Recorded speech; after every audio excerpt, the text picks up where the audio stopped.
डोटासरा जी राजस्थान विधानसभा में प्रतिपक्ष के नेता टीकाराम गिरी जी, हमारे एनएसयूआई के राष्ट्रीय अध्यक्ष वरुण चौधरी जी, और आज जिसके लिए हम सब यहाँ एकत्रित हुए हैं, राजस्थान प्रदेश के एनएसयूआई के अध्यक्ष विनोद जाखड़ जी, धीरज गुजर साहब, अजय नरवाल जी, अखिलेश यादव जी, कांग्रेस के अध्यक्ष अग्रणी पूनिया जी, मंच पर उपस्थित विधायकगण मुकेश भाकर जी, रामनिवास जी, अमीन काजी साहब, विकास चौधरी जी, विद्याधर चौधरी साहब, मनीष यादव जी, रतन देवासी साहब, प्रशांत शर्मा जी, सुरेश गुर्जर जी, पूर्व विधायक इंद्राज जी, जिया खड़ाना साहब, गुरुपराम मेघवाल जी, महावीर जी, राकेश मीणा साहब, सुमित भागासरा जी, पूर्व अध्यक्ष अभिषेक चौधरी जी, मंच पर बहुत सारे नेतागण बैठे हैं। उन सबका और आप सबका मैं बहुत बहुत धन्यवाद देता हूँ, साधुवाद देता हूँ कि आज विनोद जाखड़ जी के कार्यक्रम में हम सब यहाँ पर उपस्थित हो सके। और मैं सबसे पहले बधाई देना चाहता हूँ विनोद जी को कि इन्होंने आज औपचारिक शुरुआत अपने कार्यकाल की करी है। साथियों, ये आज का जो कार्यक्रम हुआ, जैसा डोटासरा जी ने कहा, जूली जी ने कहा, विनोद जी ने कहा, आज जिस माहौल में, जिस भावना से, जिस भागीदारी से, जिस संख्या बल से समूचे कांग्रेस की सोच रखने वाले युवक और एनएसयूआई के कार्यकर्ता, आप सब पूरे प्रदेश के लोग यहाँ पर आए हो, मैं समझता हूँ इससे बेहतर शुरुआत विनोद जाखड़ जी की नहीं हो सकती थी। मुझे पूरा विश्वास है अपने कार्यकाल में ये बहुत कुछ ऐसे काम करेंगे जिसको लंबे समय तक लोग याद करेंगे। दोस्तों, आज के इस मौके पर सभी साथियों ने बात रखी और सभी ने नौजवानों की भागीदारी, नौजवानों की राजनीति, छात्र राजनीति, विश्वविद्यालय की राजनीति और कैसे पिछले कुछ समय में हम सब लोग आगे बढ़े हैं। आज देश में हालात बदले हैं। आज दिल्ली में जरूर एक सरकार बनी है, जो एक खंडित जनादेश आया था, उस खंडित जनादेश के बाद एक मिलीजुली सरकार देश में बनी है। ये बात सच है कि भाजपा के नेतृत्व में सरकार बनी है, लेकिन ये बात भी सच है कि बीजेपी चुनाव से पहले 303 सांसद लेके मैदान में उतरी थी और आज भाजपा के 70-75 सांसद कम हुए हैं और पूरे देश में कांग्रेस का जो संख्या बल था आज दुगना हुआ है। और मैं बात आपको इसलिए बता रहा हूं कि देश का जो माहौल है उसमें बदलाव क्यों आया है। वही नेता, वही भाषण।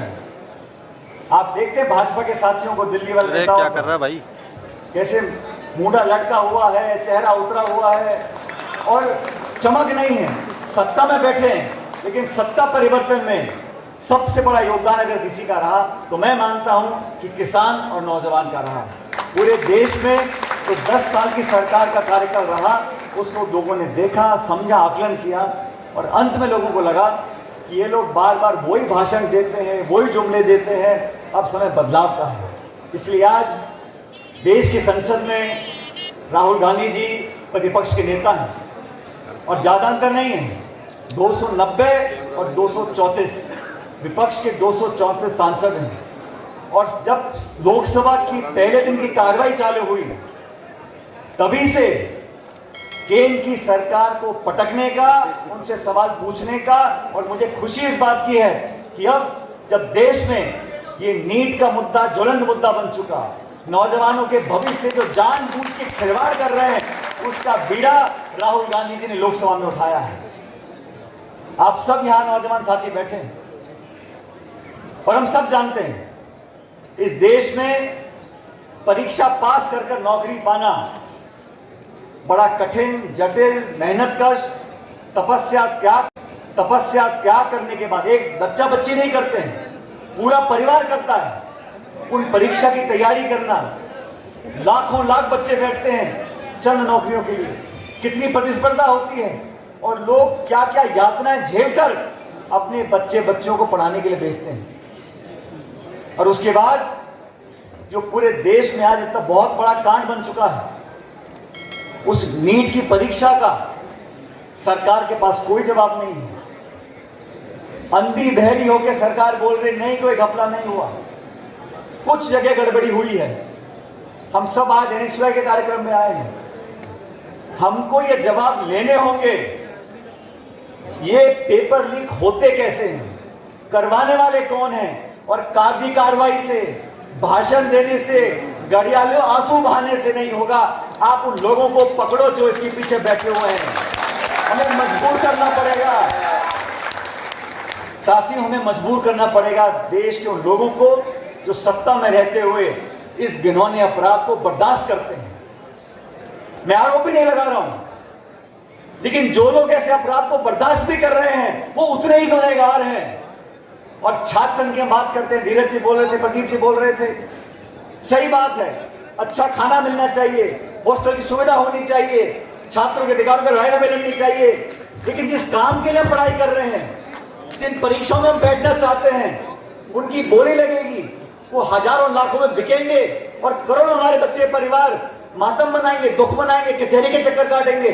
ऐसा नहीं हो सकता। हम लोगों को संकल्प लेना चाहिए, सैद्धांतिक संकल्प लेना चाहिए कि इस प्रकार की कार्रवाई के लिए हम हर सीमा पार करने को तैयार हैं। और विनोद जी, आप, वरुण जी ने पूरे देश में आज मुहिम चला रखी है। युवक कांग्रेस ने, एनएसयूआई ने, केंद्र की सरकार ने जो जानबूझ के उनकी नाक के नीचे जो पेपर लीक हो रहे हैं, नीट की परीक्षा में जो हुआ, उसकी जवाबदेही तय करनी पड़ेगी, लोगों को सजा देनी पड़ेगी, उदाहरण स्थापित करना पड़ेगा।